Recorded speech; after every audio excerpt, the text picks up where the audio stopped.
Hey guys, and welcome back to r/IDontWorkHereLady. It's time to check out some more Reddit posts about some real oblivious people, so be sure to like and subscribe, and let's get right into it. I actually do work here, but probably not how you think. Context: I work in a hospital. Also context: I have a baby face, and I'm short. On any given day, I can be mistaken for a high school student playing dress-up, so I don't really begrudge people for mistaking me for a volunteer, unless you're mean. It's a weekend and I'm scheduled to work 28 hours. In my hospital, our staff are pretty distinctive. Nurses wear white, surgical staff wear blue, and techs and other staff wear black. I'm wearing the baggy surgical scrubs to be as comfortable as possible while in hell. I'm rushing around, trying to see to my patients, and stop by to say hi to a few nurses I recognize. We chat a little, and one asks me where I'm going. I mention the patient room, and they give each other looks. Bad sign number 1. Before looking at me and assuring they'd check in. Bad sign number 2. I thank them, then I dip into the patient room. Hi, I say.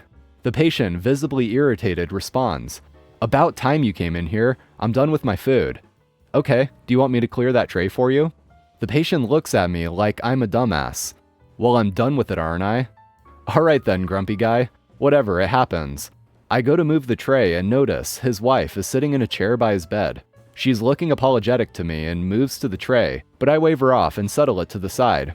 "Hi, I begin to say before the patient interrupts, "I need to go to the bathroom." "Okay, I can come back if you like." The patient again looking at me like I'm a dumbass. "I need to go to the bathroom." "Sir, you're welcome to use the restroom. I can come back when you're done." This place is ridiculous. You aren't even going to help me? I'm out of major surgery and you can't help me up and piss?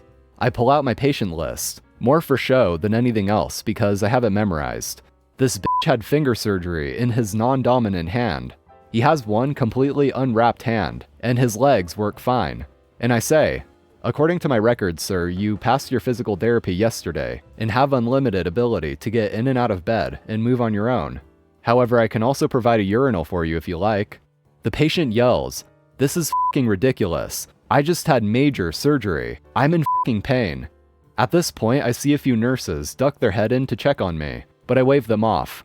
This dude needs an ego check. And I say, if you want assistance with your needs, we will provide it, but we will not tolerate being verbally harassed. I'm not f***ing listening to some f***ing nurse telling me what to f***ing do. You f***ing do what your f***ing job is. That's when the patient's wife says, "She's not a nurse." I don't f***ing care what she f***ing is. I'm not f***ing listening to your f***ing bullshit if you won't f***ing help me. I don't f***ing want to see you ever again. And I say, "Just to confirm, sir, that you don't want to see me?" Did I f***ing stutter? I said f***ing go away, little girl. I want to see a new nurse. At this point, his nurse steps into the room with hospital security, the kind who are built like NFL linebackers, respond to psych issues, and have handcuffs. The nurse then says to me, "Dr. OP, I called security out of concern for staff safety." And the security officer asks, "Are you okay and do you require assistance?" "No, but I would like you to witness for me that the patient would no longer require our services, and pain management will sign off now per patient insistence. I'll alert his surgery team." Nurse and security officer nods. Nurse makes a note in her papers. Patient is now visibly buffering as he's processing. The patient, loading, probably at 50%, says, "Wait, doctor? With pain management?" "Yes, I'm the pain management doctor. Your team wanted me to see you to assess your post-operative pain, but I understand that we are not needed. I will let your team know." The patient, anger downloaded, says, "You could have f***ing told me. You're f***ing leaving? I want a f***ing new pain doc." Smiling serenely, I say, "Sir, it is the weekend. I am the only pain management doctor. As 2 other witnesses have noted, you have fired me from your care. Good day." I go off on my merry way as this guy starts going ballistic.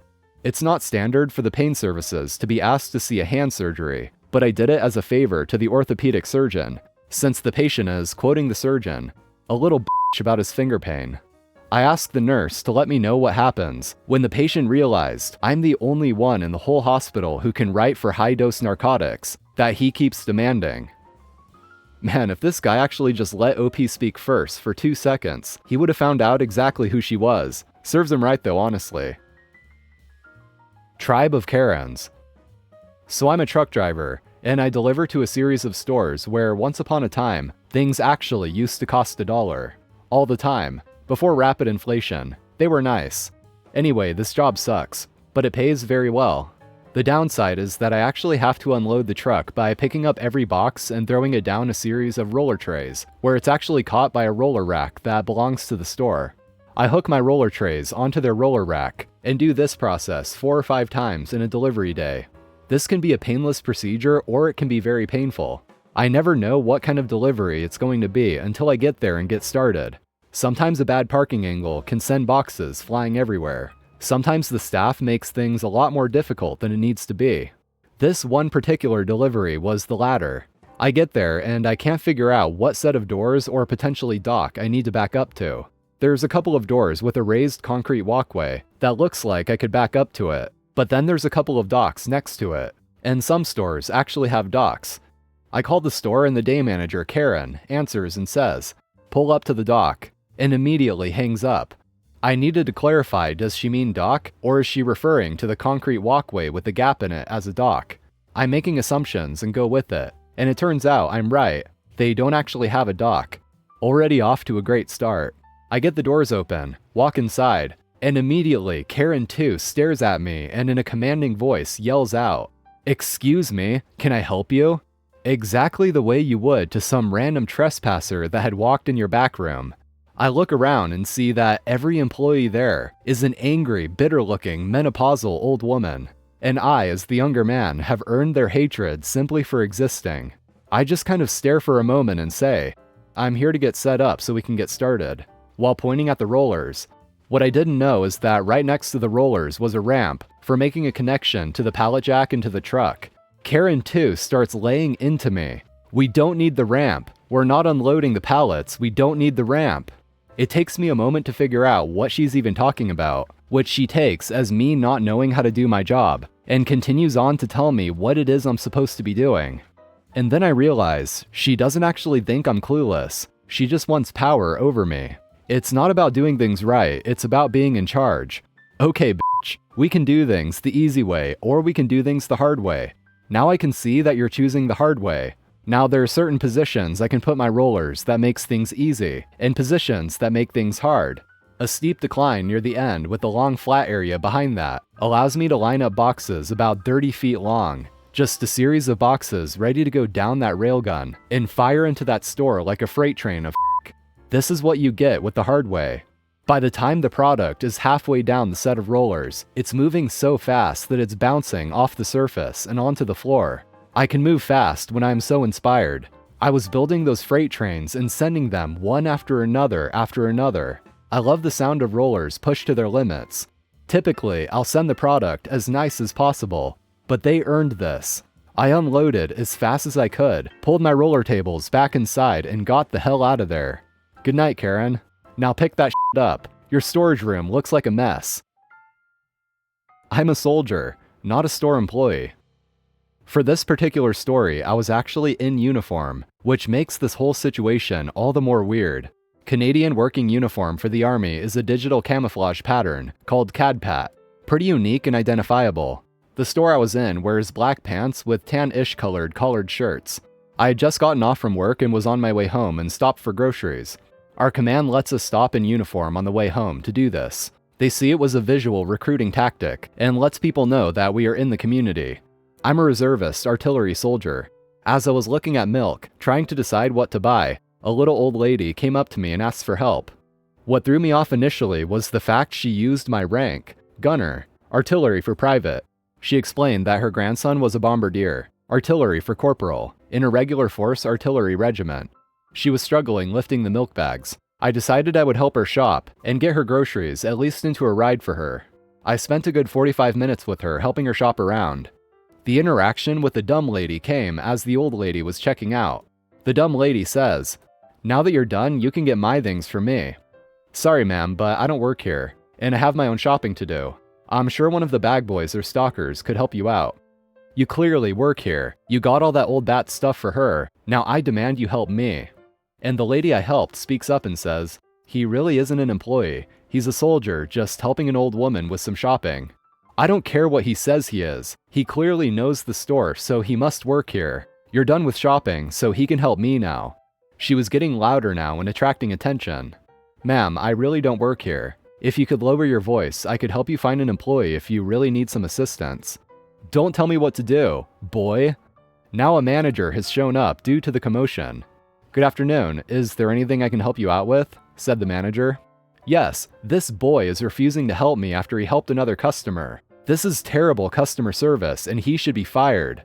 He clearly doesn't work here. He's a gunner in the Canadian Armed Forces. He's wearing a military uniform and everything, said the old lady. He definitely doesn't work here. We don't have any soldiers that work in the store, even reservists, which I assume he is, said the manager. You all have terrible customer service. Haven't you ever heard of the customer is always right? I'm calling corporate and I will never shop here again. That is perfectly fine. The door is right this way. He then escorted the dumb lady outside, with her yelling the whole way.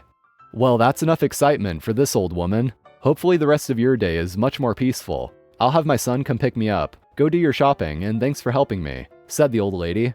Anytime, ma'am. I then went and finished my shopping and wanted to get the hell out of there. The store manager was waiting for me at the front and opened a register for me to check out. He gave me the store employee discount too, saying, "You clearly work here after all," with an accompanying wink and laugh. He then told me he was a reservist while going through university and thanked me for what I did.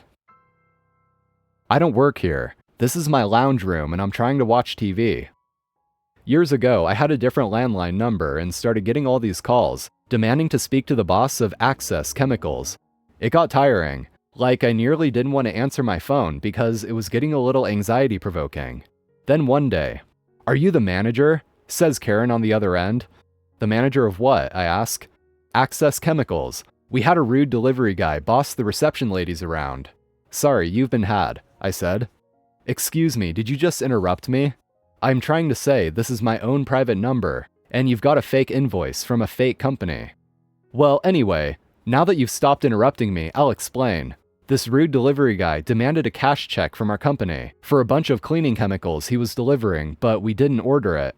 I'm sitting in my lounge room. Okay, but we'd like to speak to the manager to complain about your delivery staff and arrange a refund. I'm trying to watch a show and you're interrupting." I hang up. I was watching live-to-air TV back before I even owned a VHS. Karen rings again. "Did you just hang up on me?" "Yes, I'm not Access Chemicals. You've been had. And I'm trying to watch my show." I hang up. Karen rings again. "Can you stop hanging up on me? I don't understand. Why are you watching TV when I've asked you to put me through to the manager?" "Because I'm done with work today, and I'm not at work. I'm at home, in my lounge room, trying to watch TV. Even though the number on your invoice is actually my number, the whole thing is fake. You've been had." "So it is your number. Okay then, let me tell you that these chemicals are They don't even seem to clean." This new detail nearly made me laugh out loud. "But it's fraud," I said. "Really? You're admitting it?" "No, I'm telling you, I get these calls all the time, and someone has ripped you off using my phone number." "But you said it's your number." I hang up and ignore the phone the rest of the night. Alright guys, that's going to be it for today. If you enjoyed, I'd really appreciate it if you hit that like button, and also subscribe to the channel for more Reddit shenanigans. And with that, I'm out of here, so take care guys, and I'll see you next time.